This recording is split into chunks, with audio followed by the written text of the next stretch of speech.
Hey guys, tonight we leave behind the familiar and journey to a high, dry world of canyons and sky, a place where the very rock seems to hold its breath and keep its secrets. We travel to the American Southwest, to a vast green table mountain that rises from the desert, a place the Spanish conquistadors named Mesa Verde.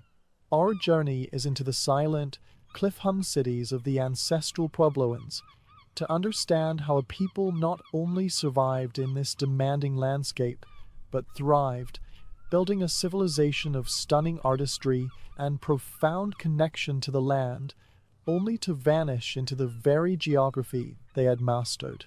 So, before you get comfortable, take a moment to like the video and subscribe, but only if you genuinely enjoy what I do here, and let me know in the comments where you're tuning in from and what time it is. It's always fascinating to see who's joining us from around the world. Now dim the lights, maybe turn on a fan for that soft background hum, and let's ease into tonight's journey together. You're not a tourist on a viewing platform. You are a child of the mesa, your small feet dusty from the packed earth of the canyon floor. The world above is a searing blue, but down here, in the deep shade of the towering sandstone cliffs, the air is cool and still. You are looking up, squinting against the brightness at your home.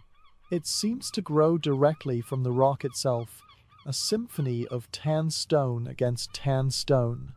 Ladders made of peeled logs jut from doorways like strange, angular trees, connecting multiple levels that cling to the sheer cliff face. You can hear the gentle clatter of a grinding stone from an upper room, the low murmur of voices, the smell of pinyon smoke drifting down. This is not a fortress or a hiding place. It is a community, a carefully crafted extension of the canyon wall, a place that holds the summer coolness and the winter sun. You know every handhold on the trail up, every voice that calls from the kiva.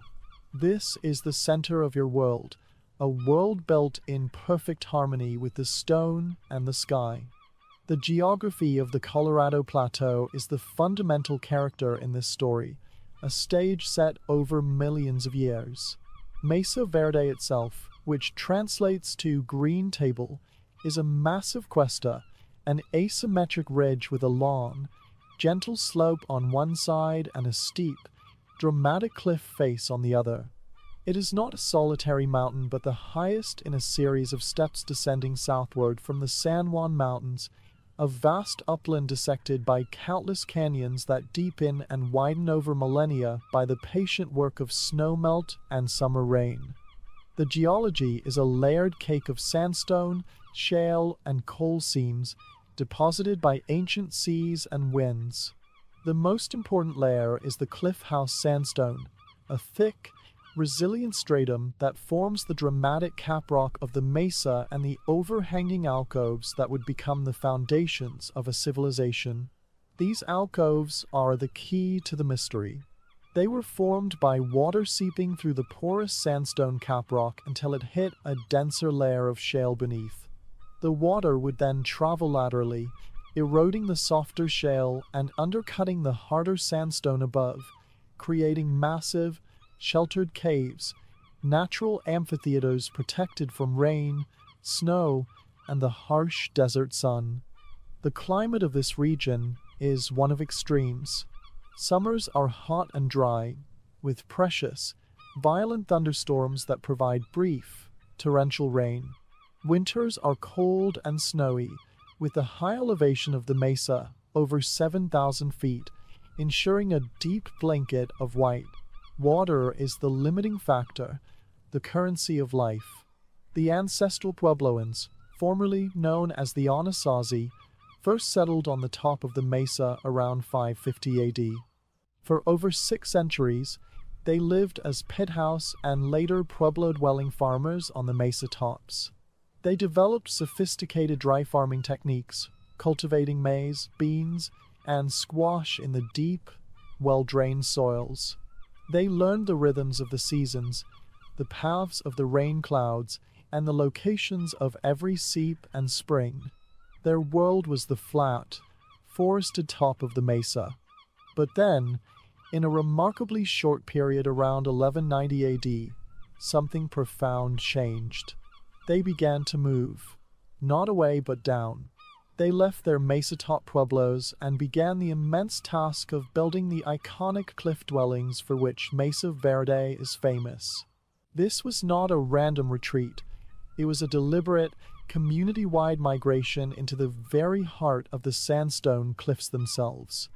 The move from the mesa top to the cliff alcoves was one of the most dramatic geographical and architectural shifts in human history. It was a move from openness to enclosure, from a landscape of horizons to one of intimate, vertical connection. The reasons were likely a complex web of push and pull factors deeply tied to the geography they knew so intimately.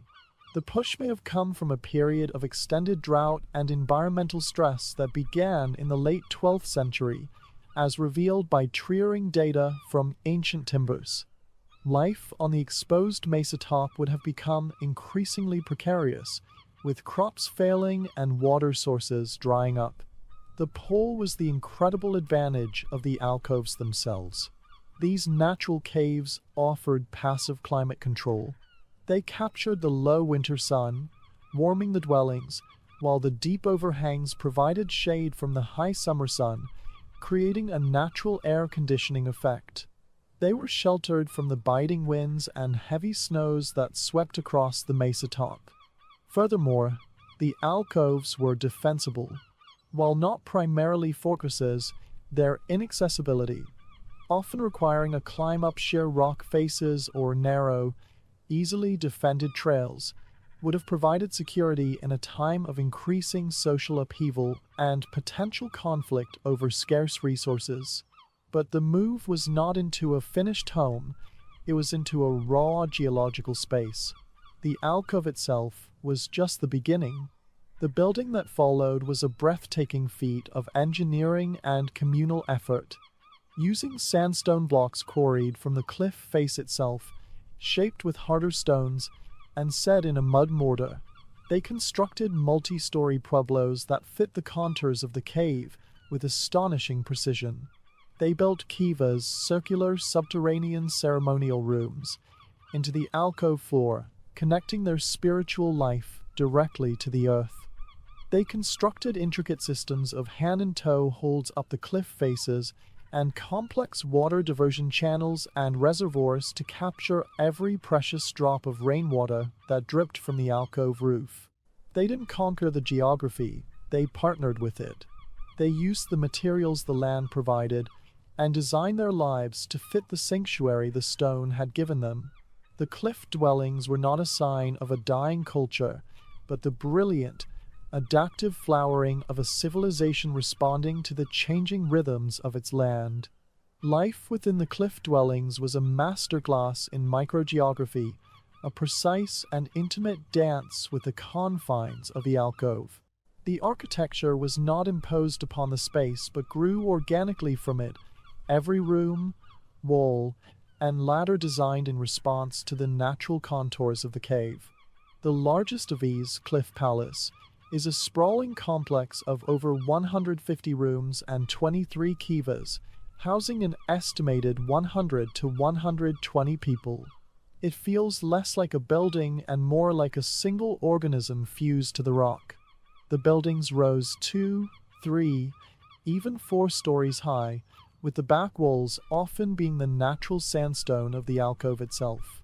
Ladders connected the levels, serving as both stairways and a means to pull them up for privacy or defense. The air in the alcove would have been still and cool, carrying the sense of cooking corn, burning juniper wood, and the earthy smell of clay and human activity. The sound would have been a contained hum of life, the grinding of corn on metates, the chatter of women weaving baskets, the instruction of elders teaching boys to knap flint, the rhythmic beat of a drum from a kiva during a ceremony. Light would have been a precious commodity, filtering into the deep alcove in shifting beams, illuminating dust motes and painted pottery in a soft, golden glow. The center of social and spiritual life was the kiva. These round, underground rooms were entered through a hole in the roof by means of a ladder, symbolizing the Puebloan emergence from the underworld. Inside, a small fire pit, a ventilation shaft, and a sipapu, a small hole in the floor representing the portal through which their ancestors first entered this world, connected the community to the cosmos and to the earth beneath their feet. The kiva was a place for ceremony, for council, for storytelling, and for weaving the social fabric of the community tightly together. It was the spiritual heart of the geographical body of the dwelling. The geographical ingenuity of the ancestral Puebloans extended far beyond the architecture of their homes. Their entire survival depended on a deep and sophisticated understanding of their harsh environment. On the mesa tops above the cliffs, they practiced dry farming, a skill that speaks of generations of careful observation. They selected sites that captured the most moisture, built check dams and terraces to slow runoff and prevent soil erosion, and planted their crops in depressions that gathered water. They developed drought-resistant strains of corn that could thrive with minimal rainfall.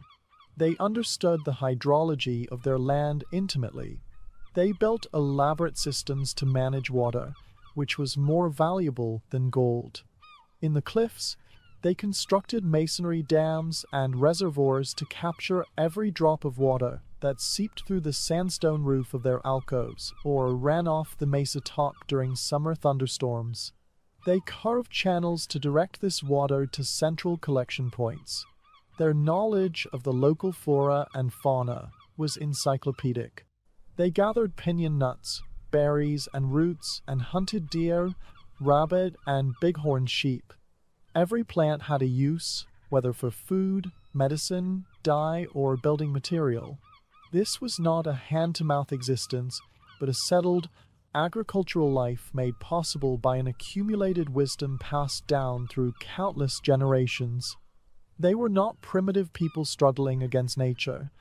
They were expert geographers, ecologists, and engineers who had learned to read the subtle language of the land and to thrive within its strict limits.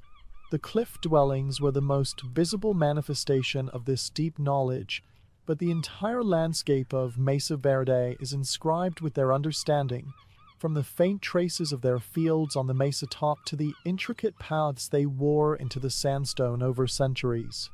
For over a century, the cliff dwellings thrived. The 1200s AD were the golden age of Mesa Verde, a period of incredible cultural fluorescence. The architecture reached its peak of complexity and beauty. Pottery became more elaborate, with black-on-white designs of stunning geometric complexity. They traded with communities hundreds of miles away for turquoise from the south, shells from the Pacific coast, and macaw feathers from Mesoamerica.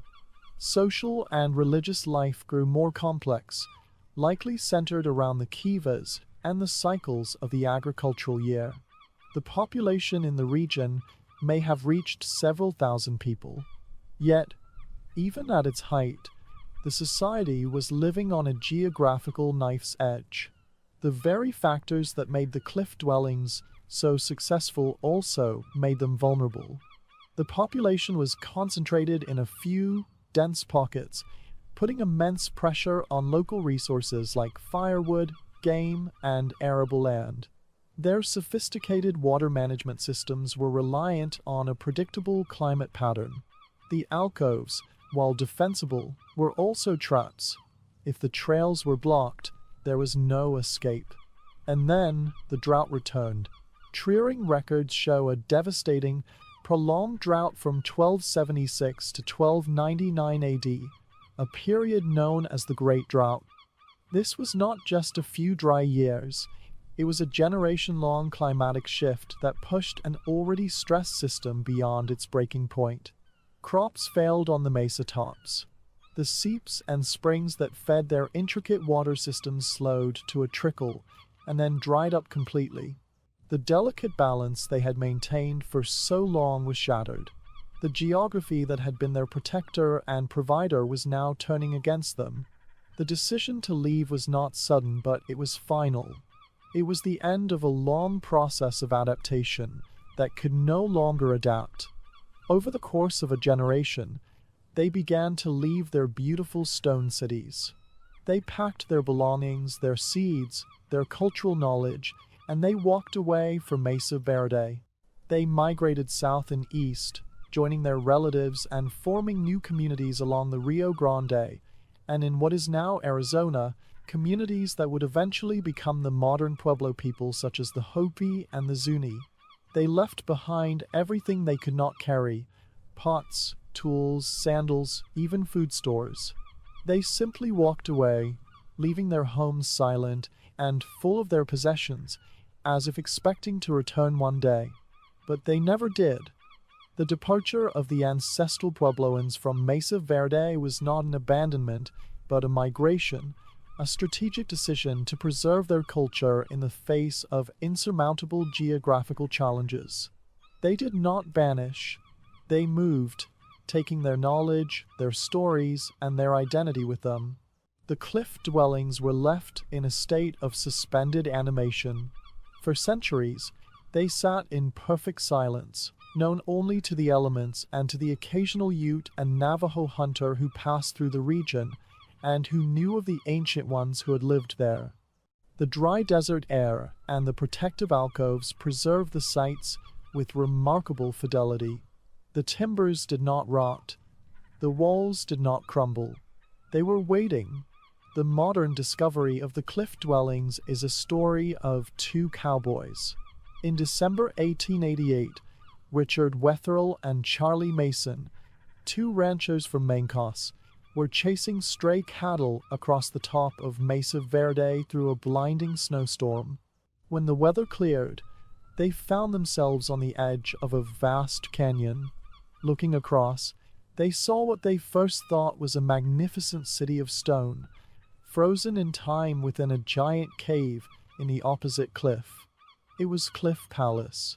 Their discovery, sensationalized in newspapers back east, ignited a period of exploration and, unfortunately, rampant looting. Pot hunters ransacked the sites, taking thousands of artifacts and damaging structures. This loss prompted a movement, led in part by Wetherill himself and later by Swedish scholar Gustav Nordenskjöld, to protect the sites. The public outcry over the destruction of this national treasure led directly to the establishment of Mesa Verde National Park in 1906, the first national park in the United States created to preserve the works of man, a testament to its profound cultural and geographical significance. The modern study of Mesa Verde is a delicate interplay of archaeology, geography, and a deep respect for the living descendants of its builders. Early 20th century archaeologists like Jesse Walter Fuchs began the painstaking work of stabilization and excavation, carefully documenting the sites and preserving the incredible artifacts that remained. Today, the work continues with far more subtle tools. Archaeologists use dendrochronology, tree ring dating, on the thousands of wooden beams to create a precise timeline of construction, revealing that the great pueblos were built in a frenzy of activity over just a few decades. They used geological surveys to understand the stability of the alcoves themselves, which are now threatened by modern pressures. They analyze pottery styles and trace materials to map trade routes that stretched across the continent. Perhaps most importantly, modern park managers and researchers work in close consultation with the 26 associated Native American tribes, including the Hopi, Zuni, and Pueblo of New Mexico, for whom Mesa Verde is not a ruins, but a sacred ancestral homeland. Their oral histories and cultural perspectives provide invaluable context that archaeology alone cannot, transforming the sites from silent museums into places of living memory and ongoing cultural connection. The geography of the park is now actively managed to preserve this fragile balance. Trails are carefully maintained to prevent erosion, visitor access is controlled to protect the delicate structures, and ongoing conservation work fights a constant battle against the very elements the ancestral Puebloans so cleverly used: water seepage, rock falls, and wind erosion. The goal is no longer just discovery, but preservation and reverence. The story of Mesa Verde is one of the most powerful in human geography.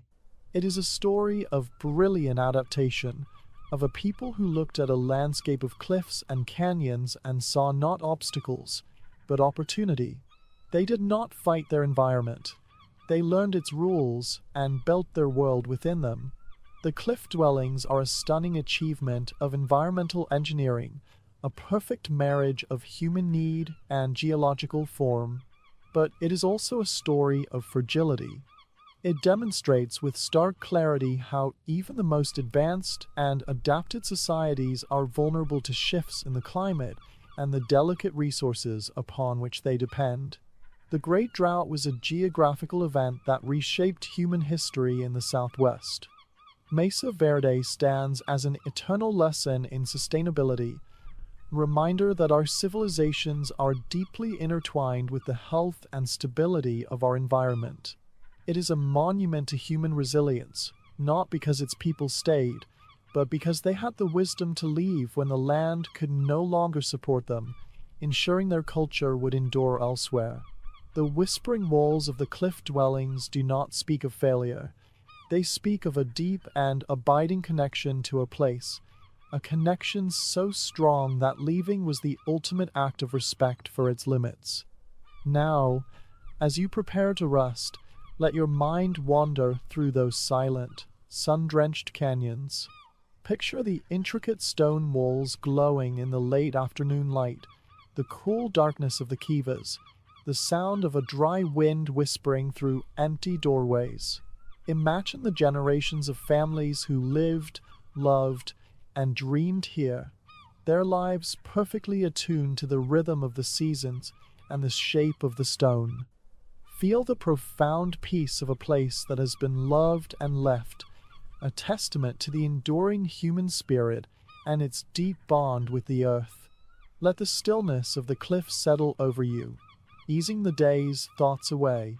May your dreams be as deep and sheltered as the ancient alcoves, and as timeless as the stories held within their stones. Sleep well and good night.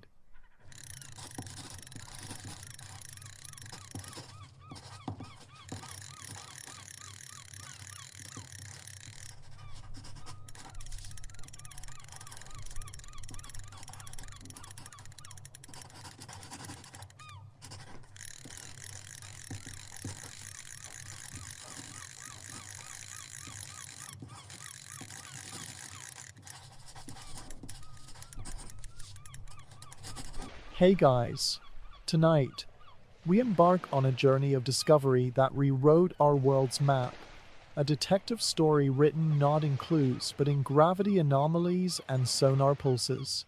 Our voyage is to the South Pacific, where we'll uncover how geologists solved one of geography's greatest mysteries, the discovery of Earth's eighth continent, Zealandia, a landmass that had been hiding in plain sight for centuries beneath the ocean waves.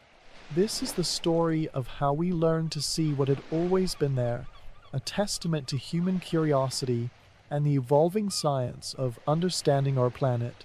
So before you get comfortable, take a moment to like the video and subscribe, but only if you genuinely enjoy what I do here, and let me know in the comments where you're tuning in from and what time it is. It's always fascinating to see who's joining us from around the world. Now dim the lights, maybe turn on a fan for that soft background hum, and let's ease into tonight's journey together. You are not an explorer charting new lands. You are a scientist in a quiet laboratory, staring at a computer screen that displays not pictures but data, endless streams of numbers representing the pull of gravity across the South Pacific. For weeks, you've been studying this information collected by satellites hundreds of miles above Earth. The conventional maps show nothing but blue ocean between New Zealand and New Caledonia, but your data tells a different story. There's a pattern emerging, a consistency in the gravitational readings that suggests something massive and coherent lies beneath those waves. The numbers reveal a structure far larger than any island chain, something with the gravitational signature of continental crust rather than oceanic basalt. You're not looking at isolated fragments. You're looking at the outline of a single gigantic plate, a ghost in the machine of planetary data. Your heartbeat quickens as you begin tracing the edges of what shouldn't be there, a continent-sized formation that every existing map has missed. You are witnessing the birth of a geographical revelation, the moment when Zealandia emerges from the depths of data into human awareness. The road to discovering Zealandia began not with a eureka moment, but with centuries of puzzling observations that nobody could properly explain. Early European navigators in the South Pacific noticed something peculiar about the region. The islands of New Zealand, New Caledonia, and the various smaller islands between them shared remarkable geological similarities despite being separated by vast expanses of ocean. Their rocks looked alike, their fossils told connected stories, and their flora and fauna displayed patterns of distribution that made little sense if these were merely isolated volcanic islands rising from separate oceanic foundations. Throughout the 19th and early 20th centuries, various scientists proposed different theories to explain these connections. Some suggested land bridges that had since sunk beneath the waves. Others proposed ancient continental fragments. The most famous proponent of these ideas was the Scottish naturalist James Hector, who in the 1890s observed that New Zealand represented the remnant of a mountain chain that formed the crest of a great continental area that stretched far to the south and east, and that is now submerged. Another scientist, American geologist James Dana, had already coined the term Tasmantis for a hypothetical sunken landmass in the region as early as 1849. But without concrete proof, these remained speculative ideas, the stuff of geological fantasy.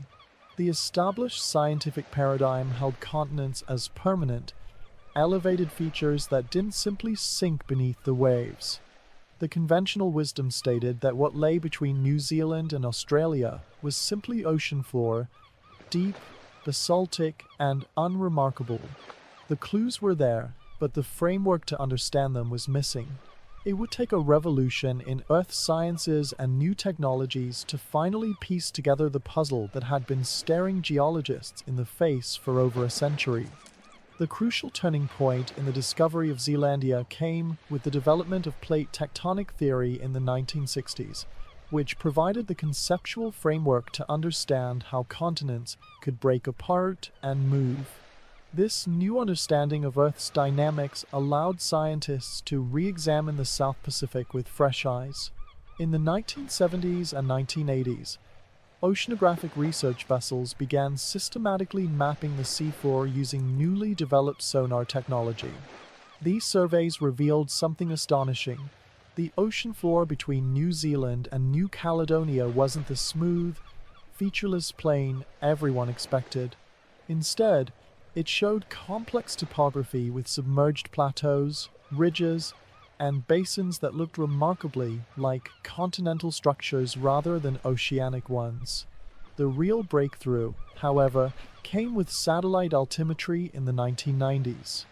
Satellites equipped with radar altimeters could measure sea surface height with incredible precision.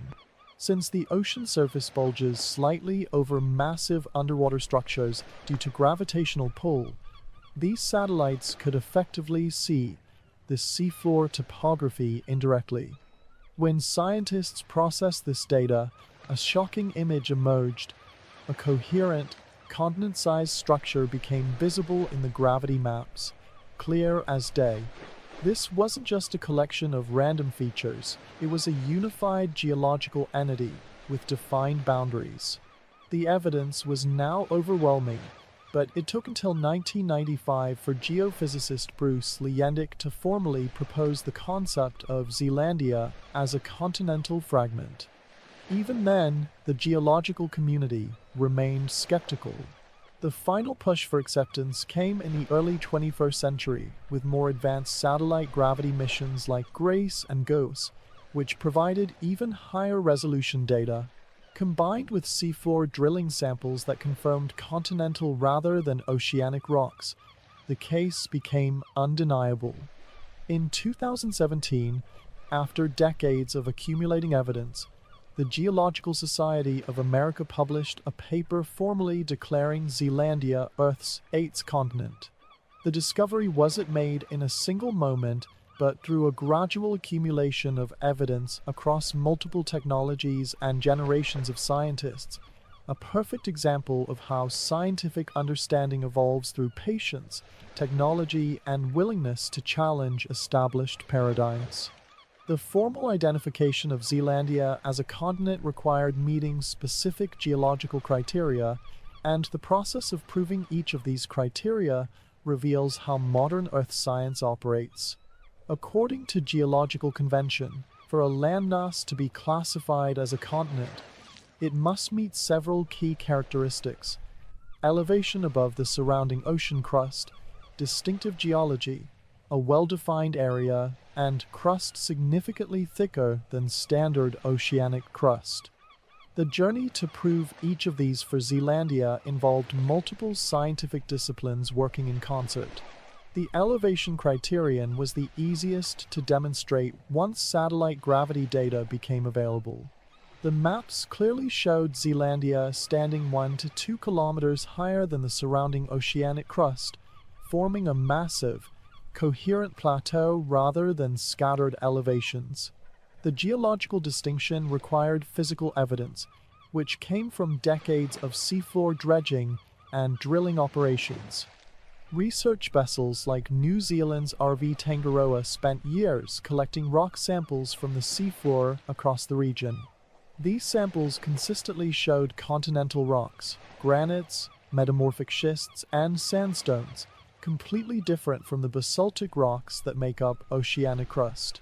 The defined area was established through bathymetric mapping and gravity surveys, which showed Zealandia covering approximately 4.9 million square kilometers, about the size of India or half the size of Australia. The crustal thickness evidence came from seismic surveys, where scientists would set off controlled explosions or use air guns and measure how the sound waves traveled through different layers of rock. These surveys consistently showed Zealandia's crust to be 20 to 30 kilometers thick, much thinner than typical continental crust, 35 to 40 kilometers, but still dramatically thicker than oceanic crust, 7 to 10 kilometers. This thinness explained why Zealandia had sunk. It had been stretched and thinned during its separation from Gondwana, losing the buoyancy needed to stay above water. Each piece of evidence was like a piece of a jigsaw puzzle collected by different specialists over decades. Geophysicists provided the gravity and magnetic data, marine geologists provided the rock samples, seismologists provided the crustal thickness measurements, and paleontologists provided evidence from fossil records that showed how plants and animals had spread across what was once continuous land. The declaration of Zealandia as a continent in 2017 represented the culmination of all these lines of evidence finally converging to form an undeniable conclusion, a perfect example of the scientific method operating across disciplinary boundaries and through multiple generations of researchers. The technological tools that enabled the discovery of Zealandia represent a revolution in how we explore our planet. Unlike past continental discoveries that involved physical exploration, Zealandia was found primarily through remote sensing and indirect measurement technologies. Satellite altimetry was arguably the most important technology in making the case for Zealandia. Missions like NASA's CSAT in 1978, the US Navy's GeoSat in the 1980s, and the European Space Agency's ERS, one in the 1990s, provided the first comprehensive gravity maps of the world's oceans. These satellites worked by sending radar pulses to the ocean surface and measuring the precise time it took for the signal to return. Minute variations in this time revealed tiny changes in sea surface height, bulges of just centimeters that indicated massive structures hidden kilometers below.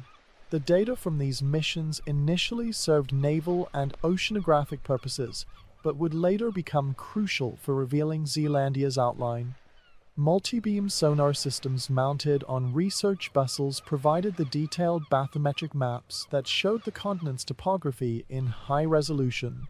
These systems use arrays of sound beams to create swath maps of the seafloor, revealing features like submerged mountain ranges, river valleys, and plains. Deep-sea drilling programs, particularly the International Ocean Discovery Program, IODP, provided the physical proof by bringing up rock cores from beneath the ocean floor. Expedition 371 in 2017 specifically targeted Zealandia, drilling at 6 sites and recovering sediments that told the story of its subsidence. Other key technologies included magnetometers that measured variations in Earth's magnetic field caused by different rock types, and seismic reflection profiling that used sound waves to create images of subsurface geological structures. The real breakthrough came from combining all these data sets using Geographic Information Systems, GIS, that could layer gravitational, magnetic, seismic, and geological information into comprehensive maps. This multi-technology approach allowed scientists to see what no single method could reveal alone. The discovery of Zealandia thus represents not just a geographical breakthrough, but a technological triumph, the ability to see a continent without ever laying eyes on most of it, proving that the age of geographical discovery is far from over thanks to our ever-advancing tools for perceiving our planet. The revelation of Zealandia's continental status required overcoming significant scientific skepticism and challenging long-established paradigms. The initial resistance wasn't merely stubbornness, but was rooted in legitimate scientific conservatism. The definition of a continent itself was somewhat vague and based largely on convention rather than strict criteria. Most geologists had been taught that continents were large, continuous landmasses mostly above sea level, a definition that excluded Zealandia at first glance. The concept of a mostly submerged continent seemed like a contradiction in terms to many in the geological community. When Bruce Leyendick first proposed the name Zealandia in 1995, he intended it as a convenient term for the collection of continental fragments in the region, not necessarily as a full-fledged continent. The idea faced particular resistance from traditional geologists who worked on the well-established continents and viewed the proposal as a stretch of definitions. The turning point came gradually as evidence accumulated across multiple disciplines. Marine geologists kept finding continental rocks where they shouldn't be. Geophysicists kept improving their gravity maps, which consistently showed Zealandia as a coherent mass. Paleontologists kept finding fossil evidence of land connections between the now separated fragments. The scientific method worked as it should. Initially, skeptical peers demanded more evidence, and proponents of the Zealandia concept went out and gathered it. Key figures like New Zealand geologist Nick Mortimer dedicated their careers to compiling the overwhelming evidence. The publication of the 2017 paper in GSA Today, titled Zealandia, Earth's Hidden Continent, was carefully crafted to address all potential objections with massive amounts of data. It presented not just the concept, but the rigorous proof across all required criteria.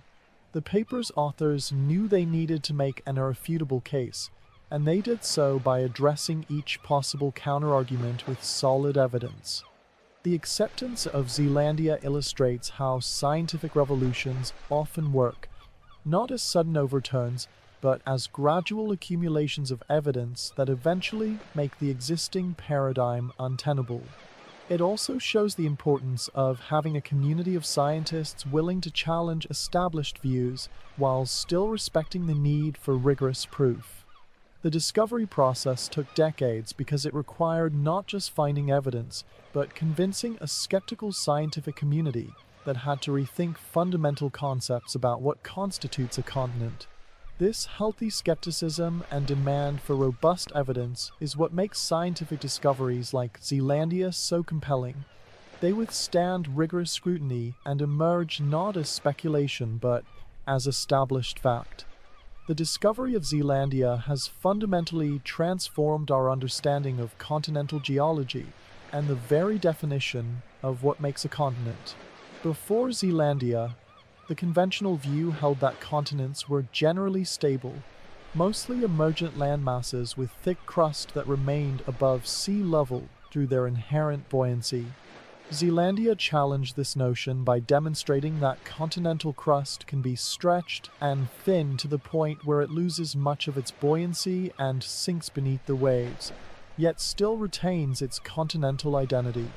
This revelation has forced geologists to reconsider the boundaries between continental and oceanic crust, recognizing that there is a spectrum rather than a simple binary classification. The Zealandia discovery has also provided crucial insights into the supercontinent cycle, the process by which continents assemble, break apart, and reassemble over hundreds of millions of years. Zealandia represents a particularly clean example of continental extension and separation, offering a natural laboratory for studying how continents rift apart. Its relatively simple geological history, breaking away from Gondwana and then undergoing extension and subsidence, provides a clearer picture of this process than more complex continental boundaries. The discovery has practical implications as well. The sedimentary basins of Zealandia are now recognized as potentially significant reservoirs for oil and gas, while the rocks may contain valuable mineral deposits. Understanding Zealandia's continental nature helps in assessing these resources and their potential extraction. Furthermore, the submerged continent provides unique opportunities for studying Earth's climate history. The sediments lying on Zealandia contain a continuous record of environmental changes over millions of years, offering insights into how climate patterns have shifted and how sea levels have changed. The discovery has also reshaped our understanding of biological evolution in the South Pacific. The recognition that New Zealand, New Caledonia, and other islands are connected as part of a single continental mass explains the distribution of unique plants and animals across these lands. It provides context for why these islands host so many endemic species. They are not isolated volcanic islands, but remnants of a much larger landmass that allowed for evolution in isolation over tens of millions of years. The formal identification of Zealandia has even had cultural and political implications, particularly for New Zealand, which can now claim to sit atop an entire continent rather than just islands. This has sparked discussions about maritime boundaries, resource rights, and national identity. Most importantly, the discovery of Zealandia serves as a powerful reminder that our planet still holds major geographical secrets waiting to be uncovered, not in unexplored territories, but in plain sight through new ways of looking at existing information. The ongoing research into Zealandia continues to reveal new insights about this remarkable lost continent. International collaborative efforts involving scientists from New Zealand, Australia, the United States, and Europe are currently underway to better understand Zealandia's structure, history, and resources. The International Ocean Discovery Program, IODP, Expedition 371 in 2017 was a landmark effort that drilled deep into Zealandia's sediments at 6 sites across the continent, recovering cores that provide a detailed history of its separation from Gondwana and subsequent subsidence. These cores are still being analyzed, with researchers studying microfossils, chemical signatures, and magnetic properties to reconstruct Zealandia's past climate and geographical evolution. Modern mapping efforts using advanced multi-beam sonar systems are creating incredibly detailed maps of Zealandia's submerged landscape, revealing features like drowned river valleys, ancient shorelines, and submarine mountain ranges that provide clues to what the continent looked like when it was above water. Seismic surveys are helping to create three-dimensional images of Zealandia's subsurface structure, showing how the continent was stretched and thinned during its formation. Scientists are also using advanced dating techniques on rocks dredged from Zealandia's seafloor to precisely determine the timing of key events in its history. The study of Zealandia has even expanded to include its potential resources, with geological surveys assessing the mineral and hydrocarbon potential of this newly recognized continent. Meanwhile, biologists are re-examining the distribution of plants and animals across Zealandia's remaining islands in light of their connection as part of a single continental mass. The research is increasingly interdisciplinary, combining geology, geophysics, oceanography, biology, and climate science to develop a comprehensive understanding of this unique continent. New technologies are continually being brought to bear on Zealandia, including autonomous underwater vehicles that can map and sample areas inaccessible to ships, and more advanced satellite systems that can measure sea surface height with even greater precision. The story of Zealandia is far from complete. Each research expedition reveals new mysteries and challenges existing assumptions.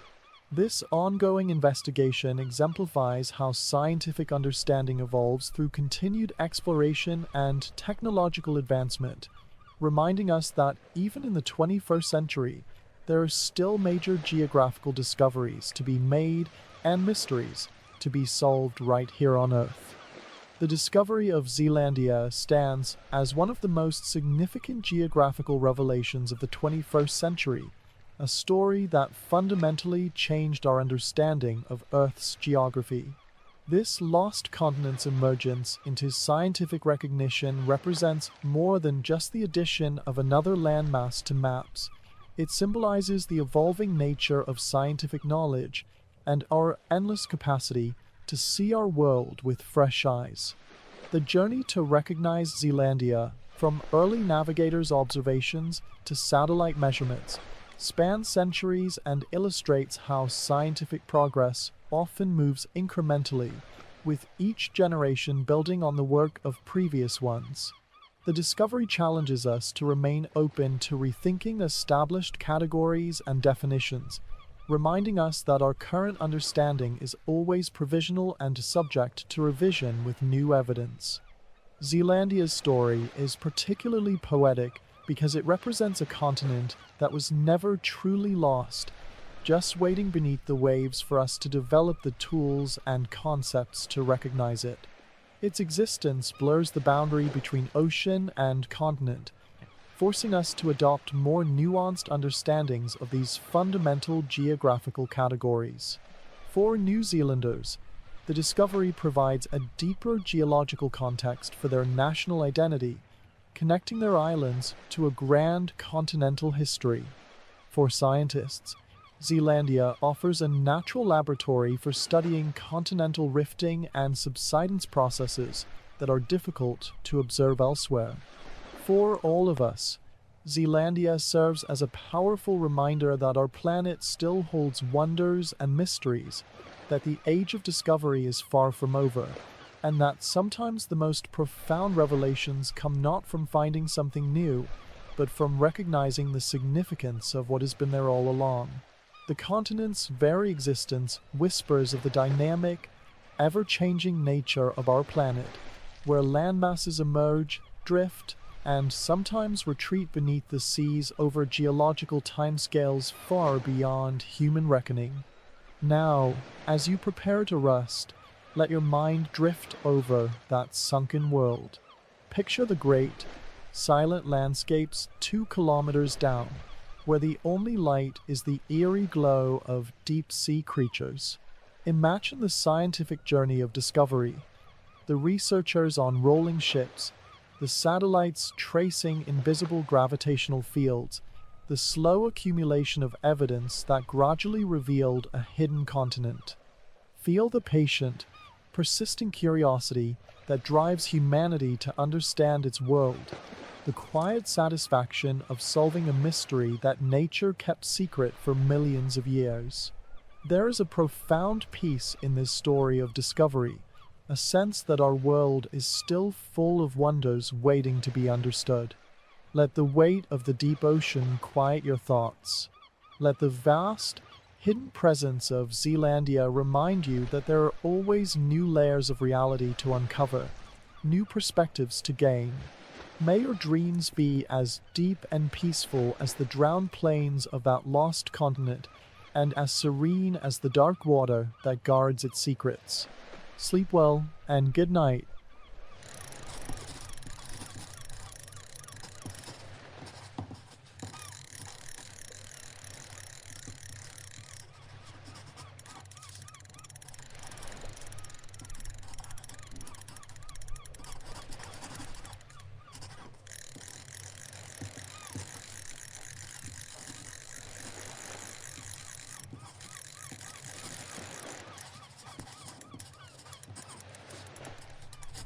Hey guys, tonight we journey to one of the world's most familiar seas, the azure heart of the ancient world, to uncover its deepest secret, a time when the Mediterranean Sea completely disappeared.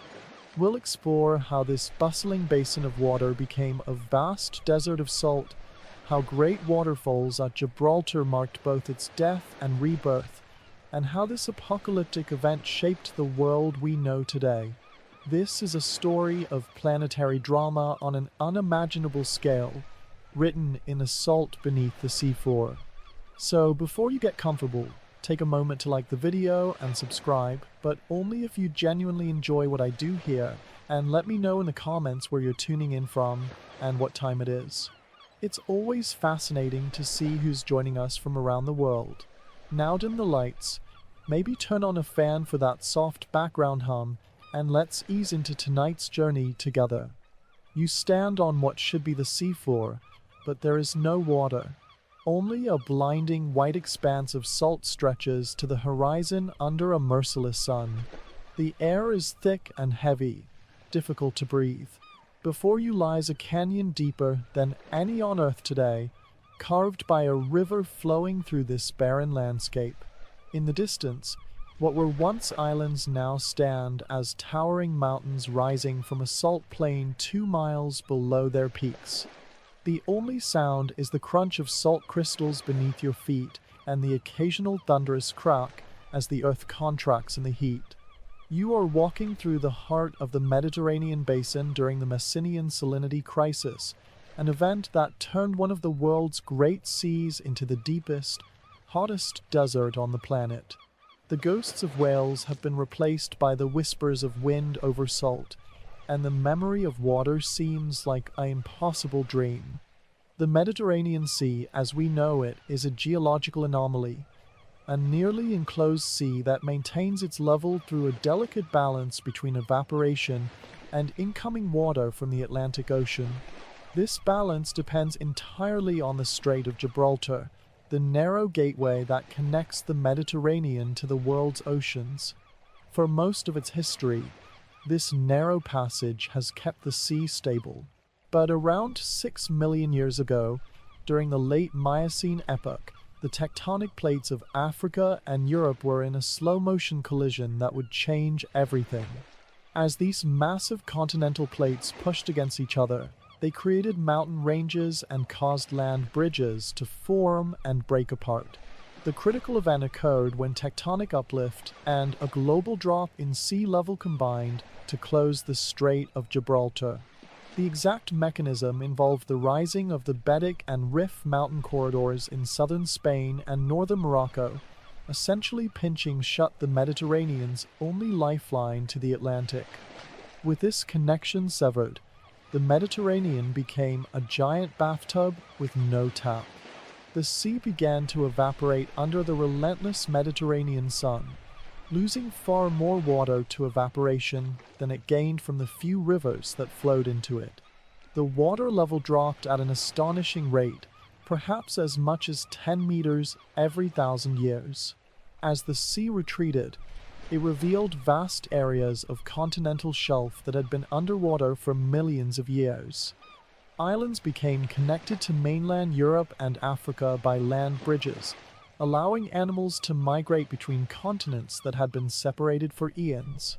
The Mediterranean basin began its transformation from a deep blue sea to a scorching white desert, setting the stage for one of the most dramatic events in Earth's history. The evidence for this extraordinary event was first discovered in the early 1970s during a series of scientific ocean drilling expeditions. Geologists aboard the research vessel Glomar Challenger were coring into the Mediterranean seafloor when they made an astonishing discovery. Instead of finding the expected layers of marine sediments, their drills brought up something completely unexpected: hundreds of meters of salt and gypsum deposits buried beneath the seafloor. These evaporite minerals could only have formed in shallow, highly saline waters or, even more dramatically, in completely dry conditions. The cores told a clear story. The Mediterranean had repeatedly dried out and refilled over a period of approximately 600,000 years. This period, known as the Messinian salinity crisis after the Messinian age in which it occurred, represented one of the most dramatic environmental changes in our planet's recent geological history. The salt deposits were so massive that they formed layers up to 2 kilometers thick in some parts of the basin. As the water evaporated, the remaining water became increasingly salty, eventually reaching saturation point where minerals began to precipitate out and form thick layers on the barren basin floor. The sequence of minerals told the story of increasing concentration: first carbonates, then sulfates, gypsum, and finally chlorides, halite, or rock salt. The crisis occurred in multiple phases, with the sea partially refilling during wetter periods before drying out again. The entire event created the largest salt desert the world has ever known, with conditions more extreme than anything found on Earth today. The discovery revolutionized our understanding of the Mediterranean's history and demonstrated how vulnerable our planet's geography can be to changes in ocean connections and climate. The investigation into the Mediterranean's disappearance represents one of geology's great detective stories. When the initial drill cores revealed those astonishing salt layers, the scientific community was deeply skeptical. Many geologists found the idea of an entire ocean basin drying out simply too extraordinary to accept. The debate raged for years, with alternative theories proposed to explain the salt deposits without requiring complete desiccation. Some suggested the salts might have accumulated in deep, hypersaline pools rather than a completely dry basin. But as more evidence emerged, the case for complete evaporation became overwhelming. Seismic surveys revealed dramatic erosion surfaces beneath the salt layers, evidence of ancient landscapes that had been exposed to air. Researchers found river channels carved into the continental shelves, now buried under hundreds of meters of sediment. These channels showed patterns characteristic of rivers flowing across exposed land, not underwater currents. The case was further strengthened by the discovery of fossilized remains of land animals and freshwater plants in layers that should have been deep marine environments. Paleontologists found evidence of dramatic changes in Mediterranean ecosystems, with marine species disappearing and being replaced by brackish and freshwater organisms as the sea shrank. Geochemists analyze oxygen isotopes in the evaporite minerals, revealing clues about the temperature and salinity of the ancient Mediterranean waters. Each line of evidence pointed to the same conclusion: the Mediterranean had indeed vanished, leaving behind a desert basin whose deepest points plunged more than 3 kilometers below the level of the world's oceans. This collaborative effort across geological disciplines, combining drilling data, seismic imaging, fossil evidence, and geochemical analysis, ultimately convinced the scientific community that they were looking at evidence of one of the most dramatic geographical transformations in Earth's history. The fully desiccated Mediterranean basin became a hellscape unlike any other in Earth's history. What had been a diverse marine ecosystem became a barren salt pan approximately 2 to 3 miles below the level of the world's oceans. The basin floor was not uniform. It contained deep, hypersaline lakes in the lowest areas, surrounded by vast salt flats that stretched for hundreds of miles. The climate in this deep depression would have been extreme, with temperatures reaching 80 degrees Celsius, 176 degrees Fahrenheit, at the lowest elevations due to the adiabatic heating effect, air warming as it descended into the deep basin. The atmospheric pressure at the bottom would have been about 15 to 20% higher than at sea level, creating oppressive conditions for any life that might have ventured into this deep desert. Rivers from Europe and Africa carved spectacular canyons as they plunged toward the dry basin floor. The Nile River cut a gorge more than 2 miles deep in places, while the Rhone, and other major European rivers created similar dramatic canyons that remain buried beneath modern sediments. These fossil riverbeds, discovered through seismic imaging, provide some of the most compelling evidence for the Mediterranean's desiccation. The remains of ancient river deltas lie far below today's coastline, showing where mighty rivers once emptied into the empty basin. What little life persisted in this environment was limited to extreme halophiles, salt-loving bacteria and archaea in the hypersaline lakes, and whatever hardy plants and animals could survive on the higher margins of the basin. The transformation was so complete that when the waters finally returned, they buried this lost world under layers of sediment, preserving its story for millions of years until scientists would eventually piece it together. The environmental consequences of the Mediterranean's disappearance extended far beyond the basin itself, creating ripple effects across Europe, Africa, and the global climate system. The loss of such a large body of water dramatically altered regional weather patterns, reducing precipitation throughout southern Europe and North Africa. This aridification likely contributed to the expansion of savanna and desert environments, pushing forests northward and creating new ecological niches for plants and animals.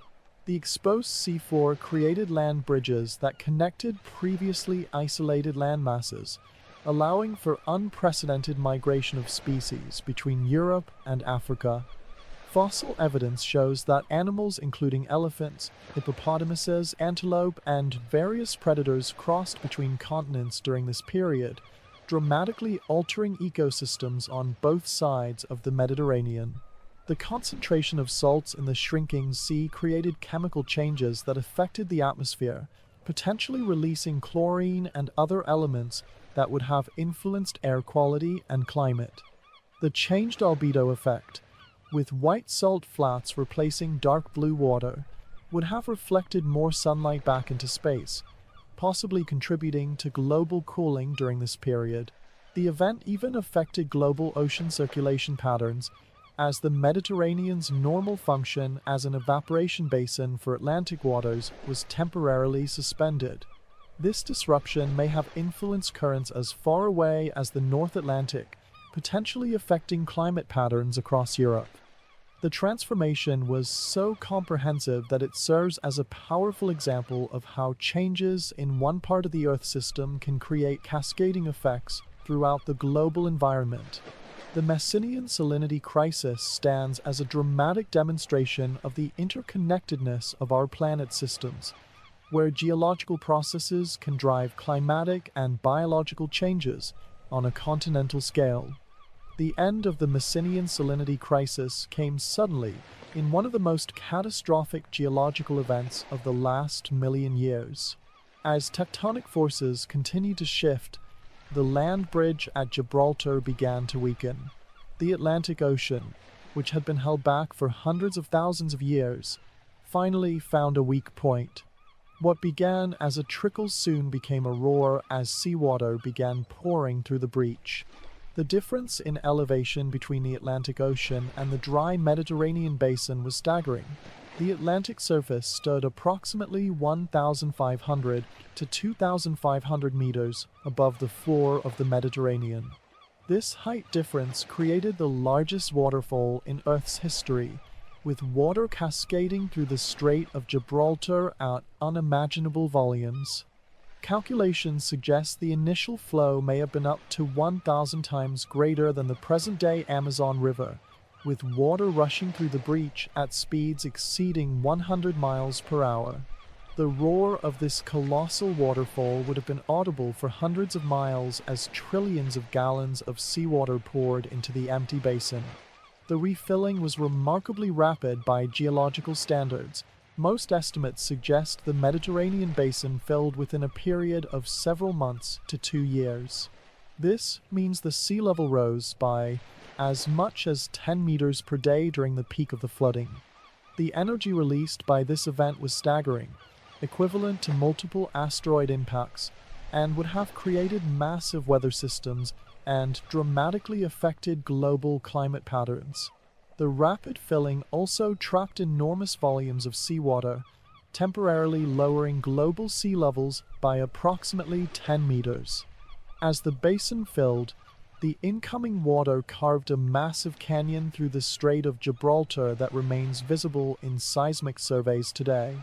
This event, known as the Zealandian flood, after the Zealandian age that followed the Messinian, marked the end of the salinity crisis and the rebirth of the Mediterranean Sea as we know it.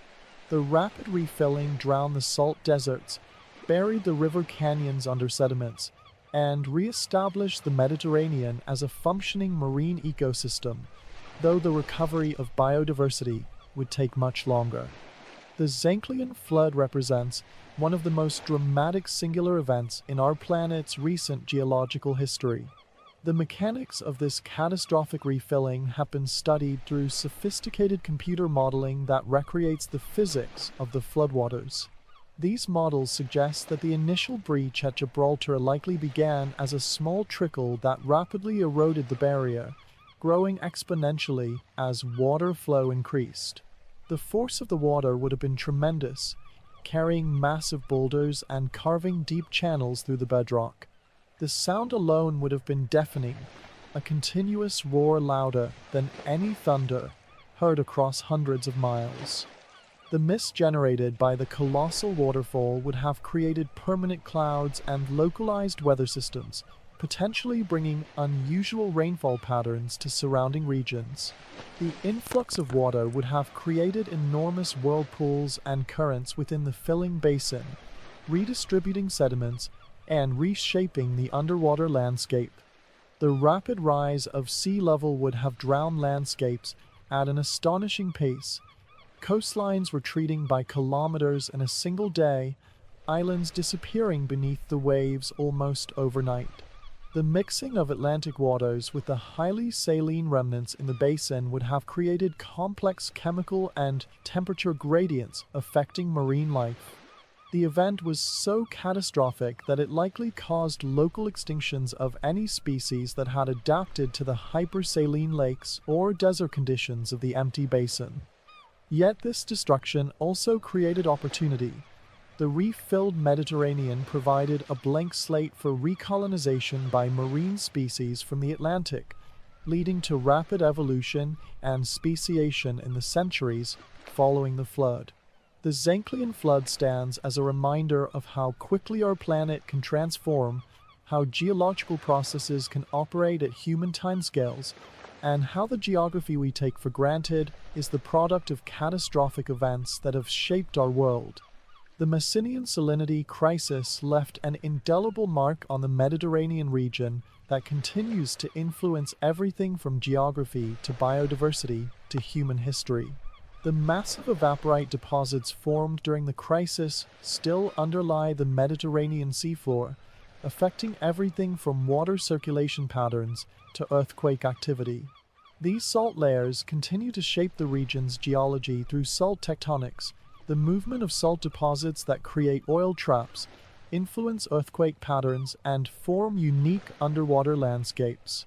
The event had profound effects on regional and global climate patterns. The disappearance of such a large body of water would have reduced precipitation around the Mediterranean basin, potentially contributing to the expansion of savanna and desert environments in North Africa. The sudden refilling would have released enormous amounts of heat and moisture into the atmosphere, potentially triggering climate changes across Europe and Africa. Biologically, the crisis created both extinctions and opportunities. Many marine species that were endemic to the Mediterranean went extinct during the hypersaline phases, while the land bridges that formed when the sea dried out allowed for the migration of animals between Africa and Europe. Elephants, hippopotamuses, deer, and other mammals crossed between continents during this period, dramatically altering the fauna of both regions. When the sea refilled, it isolated populations on islands and created new opportunities for speciation. The crisis also left behind valuable resources. The evaporite deposits include not only vast salt formations, but also potash and gypsum deposits that are economically important today. Perhaps most significantly, the event created the geographical context for human civilization to emerge. The rich sediments deposited after the refilling created fertile plains around the Mediterranean shores, while the sea itself became the highway for trade and cultural exchange that would give rise to classical civilizations. The dramatic story of the Mediterranean's disappearance and rebirth reminds us that our familiar world is built upon moments of geological catastrophe, and that even the most permanent seeming features of our geography are temporary on geological timescales. The ongoing scientific investigation into the Messinian salinity crisis continues to reveal new insights about this extraordinary event, with each technological advancement providing fresh perspectives on the Mediterranean's dramatic history. Modern research vessels equipped with advanced seismic technology have mapped the buried river channels and erosion surfaces in unprecedented detail, revealing a lost landscape of incredible complexity. These surveys show how the Nile, Rhone, and other major rivers carved canyons that rivaled the Grand Canyon in scale, plunging toward the deepest parts of the empty basin. Core samples taken from various locations around the Mediterranean continue to provide new information about the timing and progression of the crisis, with refined dating techniques allowing scientists to create increasingly precise timelines of the evaporation and refilling cycles. Geochemical analysis of the evaporite deposits has become increasingly sophisticated, with researchers using isotope ratios to reconstruct details about temperature, salinity, and atmospheric conditions during the crisis. The investigation has expanded to include climate modeling, with scientists using supercomputers to simulate how the Mediterranean's disappearance affected weather patterns across Europe and Africa. These models suggest the event may have intensified monsoon patterns in Asia and altered storm tracks across the Atlantic. Biologists continue to study how the crisis affected evolution, both in the marine realm and among terrestrial species that migrated across the newly exposed land bridges. Genetic studies of Mediterranean species often reveal population bottlenecks and diversification events that coincide with the timing of the salinity crisis. The research has even expanded to astronomical factors, with some scientists investigating whether changes in Earth's orbit might have contributed to the conditions that made the crisis possible. Each new discovery adds nuance to our understanding. Recent findings suggest there may have been multiple partial refillings from the Atlantic before the final catastrophic flood, and that connections to the Indian Ocean through the Red Sea may have provided temporary relief during the drying phase. The story of the Mediterranean's disappearance continues to evolve as new evidence emerges, reminding us that even the most well-established geological narratives are subject to revision as our investigative tools improve. The legacy of the Messinian salinity crisis extends far beyond academic interest, influencing numerous aspects of our modern world in ways both obvious and subtle. The thick salt deposits left behind continue to shape the Mediterranean's underwater geography through salt tectonics, the movement of salt under pressure that creates domes, diapirs, and other structures that affect oil and gas formation. These salt structures have created traps for hydrocarbons, making parts of the Mediterranean potentially valuable for energy exploration. The event also influenced human history in profound ways that echo through millennia. The fertile soils that developed on the sediments deposited after the refilling created ideal conditions for agriculture around the Mediterranean shores, supporting the early civilizations of Egypt, Greece, and Rome. The sea itself, reborn from its catastrophic refilling, became the liquid highway that connected these civilizations, enabling trade, cultural exchange, and the spread of ideas that shaped Western civilization. The crisis even left its mark on mythology and cultural memory. Some scholars have suggested that the memory of the Mediterranean's drying and refilling might be preserved in ancient flood myths, including the biblical story of Noah's Ark and similar deluge stories from Mesopotamian cultures. The rapid refilling through Gibraltar could have been witnessed by early humans or their ancestors, potentially becoming encoded in cultural memory passed down through generations. Today, the story of the Mediterranean's disappearance serves as a powerful reminder of how vulnerable our world is to climate and geographical changes. As human activities potentially push us toward another period of dramatic climate change, the Messinian salinity crisis stands as an example of how quickly and completely a familiar environment can be transformed. It also offers hope. The recovery of the Mediterranean ecosystem after the refilling shows nature's resilience and ability to rebound from even the most catastrophic events. The salt buried beneath the seafloor continues to shape the Mediterranean's present and future, a permanent reminder of its dramatic past that influences everything from earthquake patterns to marine chemistry to the very fertility of the lands that border this remarkable sea. Now, as you prepare to rest, let your mind drift over that vanished world. Picture the immense salt plains glowing white under the stars, the deep canyons carved by rivers seeking the lowest point, the awesome silence of a sea turned to desert. Imagine a moment of return, the first trickle becoming a roar as the Atlantic poured through the Gibraltar Breach, the greatest waterfall in Earth's history reclaiming what had been lost. Feel the immense scales of geological time that make such catastrophes possible, the patient forces of tectonics and climate that can make oceans disappear and reappear. There is a profound peace in this perspective, a reminder that our world is ancient beyond comprehension and resilient beyond measure. Let the memory of the vanished Mediterranean calm your thoughts, its story of death and rebirth putting today's concerns into a larger context. May your dreams be as deep and peaceful as the reborn sea, and as serene as the salt flats under a starry night sky. Sleep well, and good night.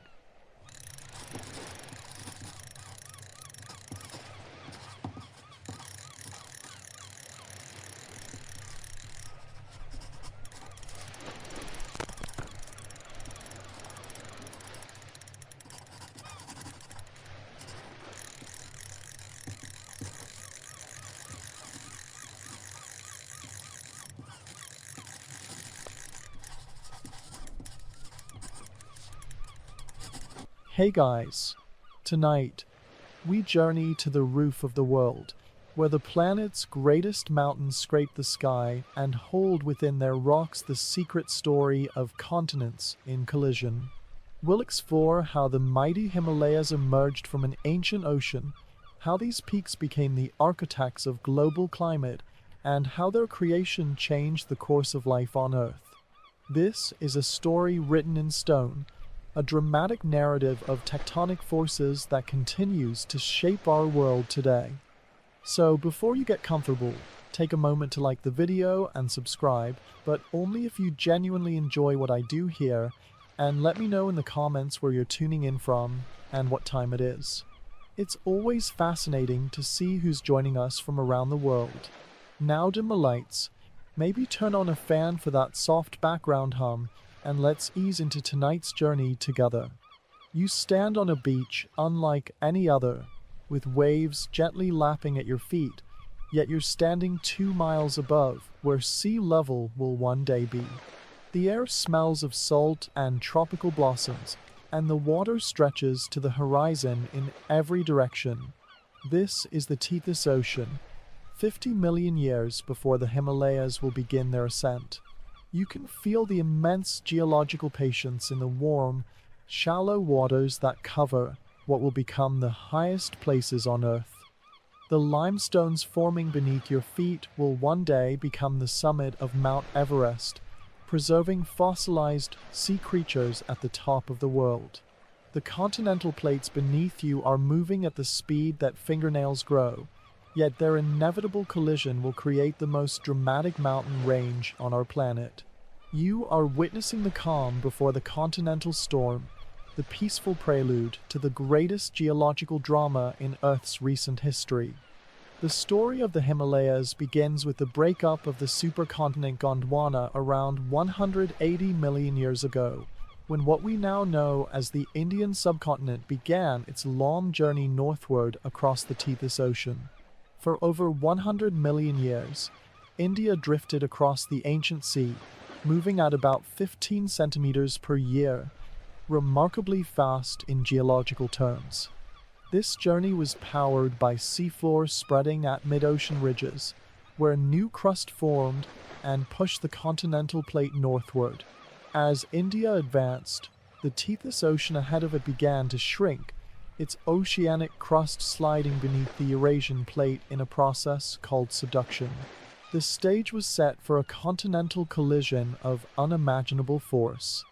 About 50 million years ago, India finally made contact with Eurasia, but rather than subducting beneath the larger continent, the two land masses began to compress against each other. Both continental plates had similar density and buoyancy, preventing one from easily sliding beneath the other.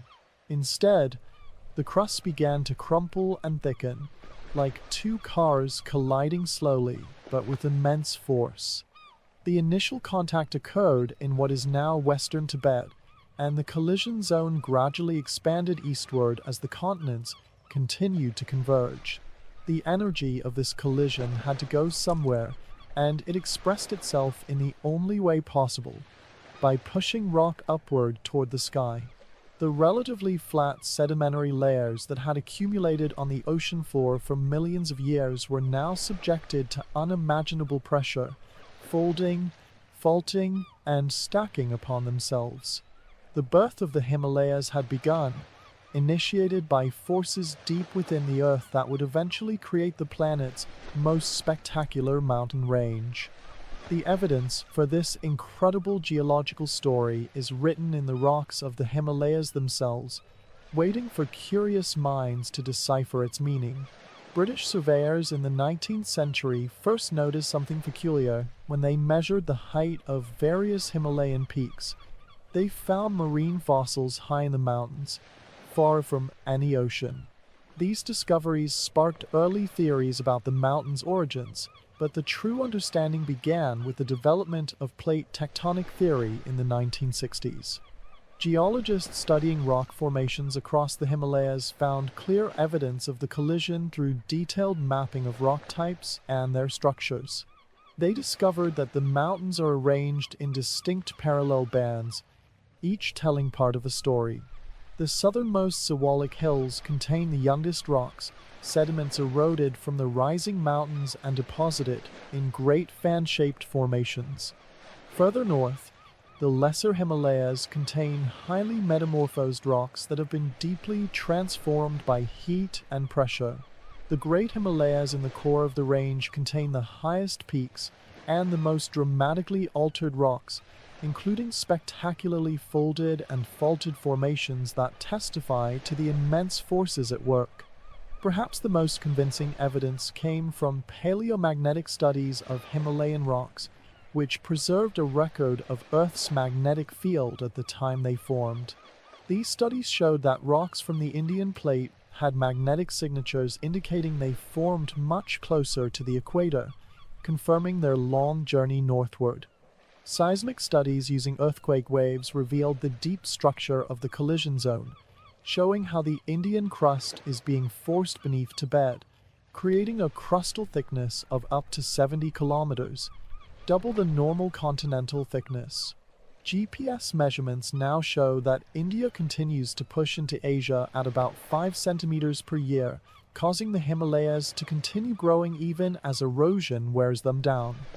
Each line of evidence, from fossilized sea creatures on high peaks to the precise measurements of modern plate movements, contributes to our understanding of how these magnificent mountains came to be, revealing one of the most dramatic chapters in our planet's geological history. The discovery and understanding of the Himalayas' origin story unfolded through centuries of scientific inquiry, with each generation of researchers building upon the work of their predecessors. Early European explorers and surveyors in the 18th and 19th centuries began systematically mapping the region, often working under incredibly difficult conditions of altitude, weather, and political barriers. These early geographers produced the first accurate maps of the Himalayan range, establishing the basic topography that would guide future research.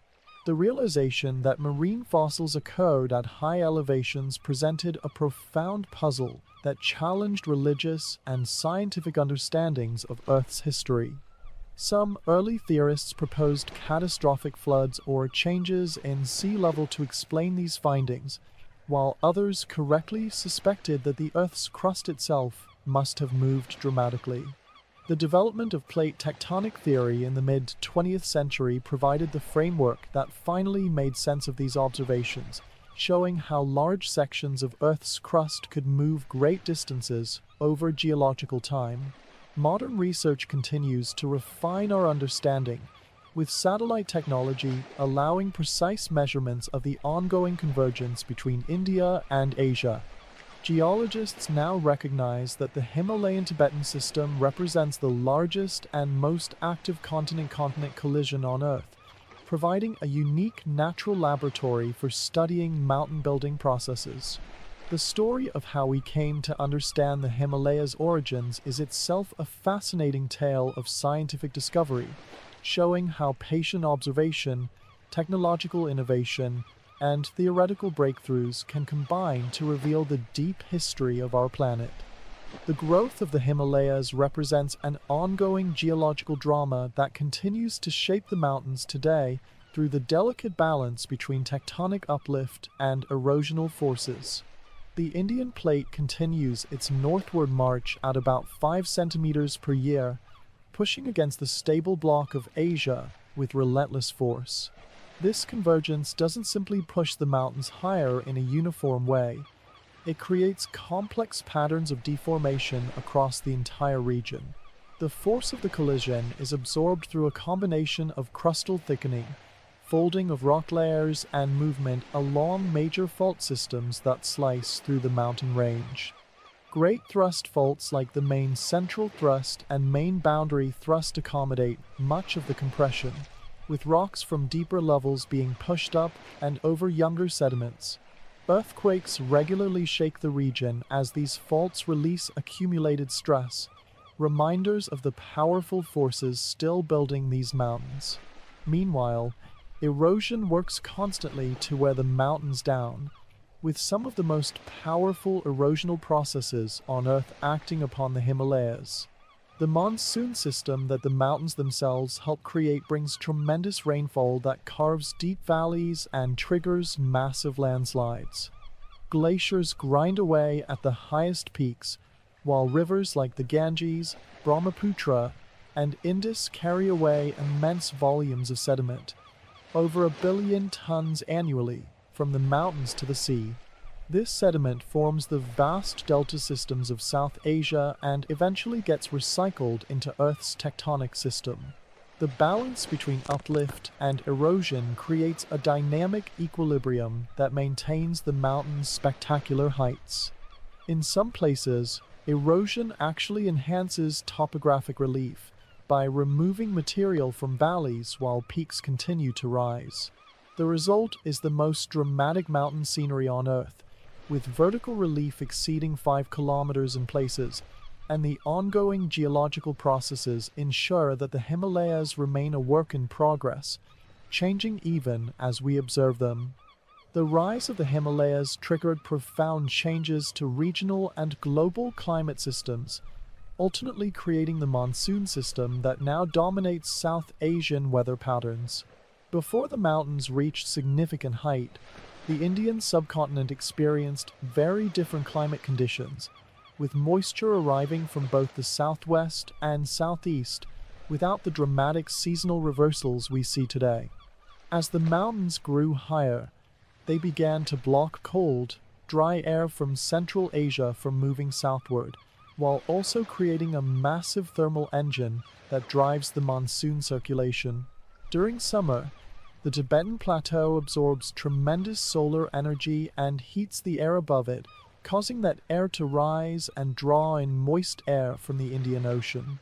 This influx of oceanic moisture rises over the Himalayan slopes, cooling and releasing torrential rainfall on the southern side of the mountains. The monsoon system that developed is one of the most powerful climatic phenomena on Earth, delivering life-giving water to billions of people, but also causing devastating floods. The mountains also affect global climate by influencing atmospheric circulation patterns across the northern hemisphere, potentially contributing to the onset of ice ages by increasing global cooling through enhanced chemical weathering that removes carbon dioxide from the atmosphere.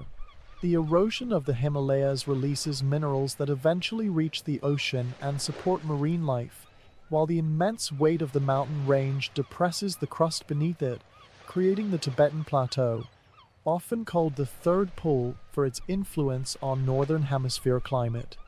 The climate changes triggered by the Himalayas' rise had dramatic effects on evolution too, creating new habitats and barriers that influence the development of Asia's unique biodiversity. From regulating global carbon cycles to creating the monsoon that shapes life across South Asia, the Himalayas demonstrate how geological processes can fundamentally alter Earth's climate systems with far-reaching consequences for the entire planet. The ongoing collision between India and Asia continues to shape the Himalayas through a complex interplay of tectonic forces that geologists are still working to fully understand. The Indian plate is now diving beneath Tibet at a shallow angle, a process called underthrusting that causes the Himalayan region to experience frequent earthquakes as the plates stick and then slip past each other. This subduction isn't smooth. The plates become locked together for decades or centuries, building up strain that eventually releases in great earthquakes like the 2015 Gorkha earthquake in Nepal. GPS measurements show that the mountains are still rising at about 1 centimeter per year, even as erosion works to wear them down. The continued convergence causes the crust to thicken not only by pushing rock upward but also by folding layers beneath the surface, and through the process of duplexing, where slices of rock stack upon each other like shingles on a roof. The southern front of the Himalayas is actively growing through the formation of new faults and the uplift of the Seawalik Hills, which contain the most recent sediments eroded from the mountains. Geologists study these processes using sophisticated techniques, including satellite radar that can detect millimeter-scale movements of the Earth's surface, and seismic imaging that reveals structures deep beneath the mountains. The story of the Himalayas is far from over. The same forces that created them continue to shape them today, and will for millions of years to come. Eventually, the convergence will slow and stop as the energy of the collision is exhausted, and erosion will begin to dominate, gradually reducing these mighty mountains to hills. But for now, we live in the golden age of the Himalayas, witnessing one of the most dramatic mountain building episodes in Earth's history, a testament to the powerful forces that constantly reshape our planet's surface. The human relationship with the Himalayas extends back thousands of years, with these mountains playing a central role in the cultures, economies, and spiritual lives of the people who live in their shadow. The mountains have provided both barriers and pathways for human migration, influencing the settlement patterns and cultural development of South Asia. The difficult terrain isolated communities, allowing diverse languages, customs, and traditions to develop in different valleys and regions. At the same time, passes through the mountains facilitated trade and cultural exchange along routes like the Silk Road, which connected China with Central Asia and beyond. The Himalayas have also been a source of livelihood for millions, providing water for agriculture, pastures for grazing, forests for timber, and minerals for extraction. In recent decades, the mountains have become a major destination for tourism and adventure sports, bringing economic opportunities, but also environmental challenges. The spiritual significance of the Himalayas is profound, with the mountains featuring prominently in Hinduism, Buddhism, and other indigenous belief systems. Numerous pilgrimage sites attract millions of visitors each year, while monasteries and temples, the landscape. This deep cultural connection has often led to conflicts between development and conservation, as local communities seek to benefit from the resources and opportunities the mountains provide while also preserving their sacred landscapes and traditional ways of life.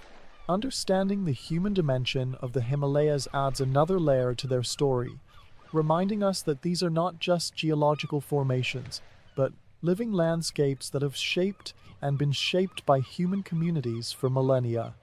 The rise of the Himalayas had profound and far-reaching effects on the evolution of life, creating new habitats, altering climate patterns, and serving as a crossroads for species exchange between different biogeographic realms.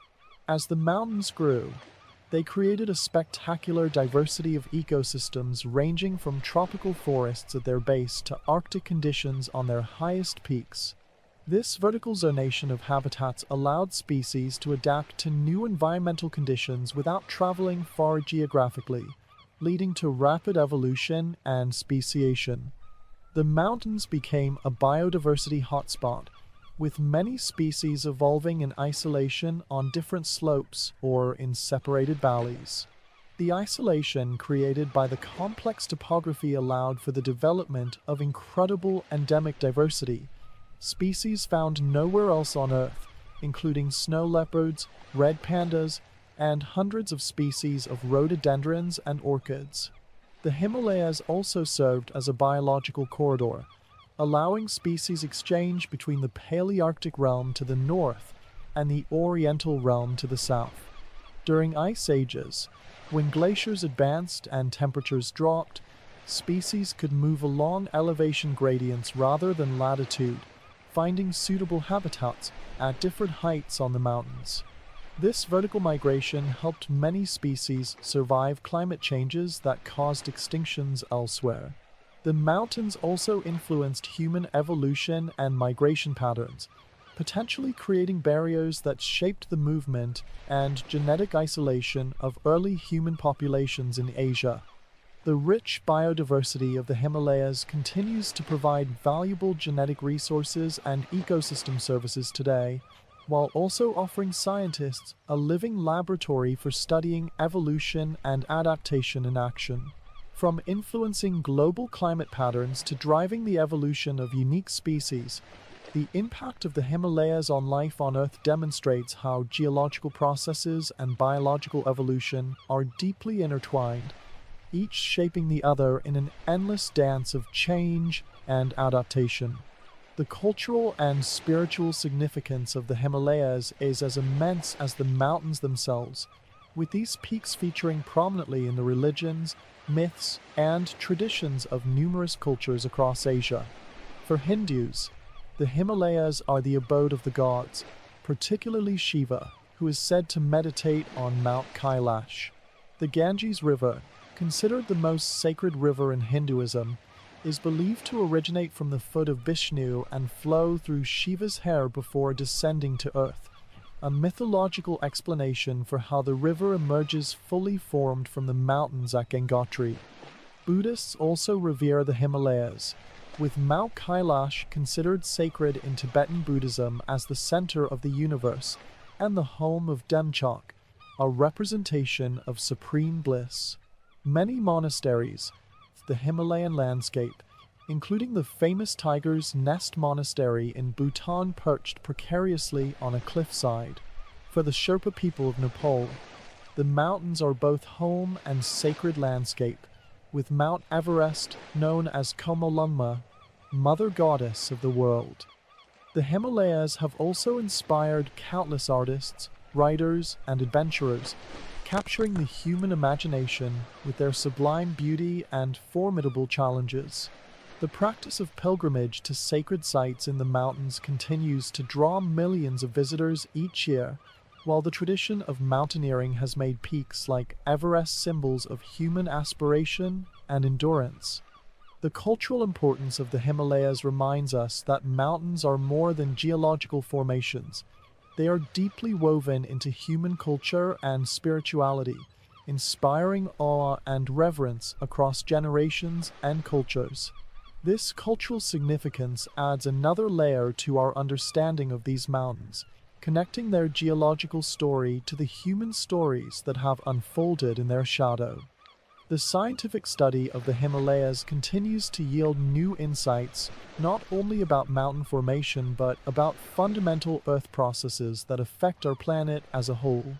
Modern researchers use an array of sophisticated tools to unravel the complexities of this active mountain range, from satellite-based radar that measures millimeter-scale movements of the Earth's surface to sophisticated seismic networks that image structures hundreds of kilometers beneath the mountains. Geochemists analyze the composition of Himalayan rocks to understand the deep processes that form them, while geomorphologists study river patterns and erosion rates to understand how the landscape evolves. Climate scientists install weather stations at extreme altitudes to monitor the unique atmospheric conditions created by the mountains, and glaciologists track the retreat of Himalayan glaciers that provide water for billions of people downstream. Biologists conduct biodiversity surveys in remote valleys, discovering new species and documenting how life adapts to extreme conditions. The interdisciplinary nature of Himalayan research reflects how these mountains influence so many aspects of our planet, from climate to biology to human societies. This ongoing research is urgent, as the Himalayas are particularly vulnerable to climate change, with glaciers retreating at alarming rates and changing precipitation patterns affecting water resources for much of Asia. The scientific understanding gained from studying the Himalayas has applications far beyond the mountains themselves, helping us understand how other mountain ranges form and evolve, how climate systems work, and how geological processes shape the environment that supports life. The continued study of these magnificent mountains ensures that they will keep revealing their secrets, helping us better understand our dynamic planet and our place within its complex systems. Now, as you prepare to rest, let your mind wander across the vast expanse of the Himalayas. Picture the slow, inexorable collision of continents that raised these mountains skyward, the immense forces that folded rock and lifted peaks to touch the heavens. Imagine the ancient Tethys ocean floor becoming the roof of the world, preserving sea creatures at elevations where only the hardiest birds can now survive. Feel the profound geological patience that has shaped these mountains over millions of years, and the ongoing dance between uplift and erosion that continues to shape them today. Let the timeless stability of these ancient rocks calm your thoughts, their enduring presence putting our human concerns into perspective against the vast backdrop of geological time.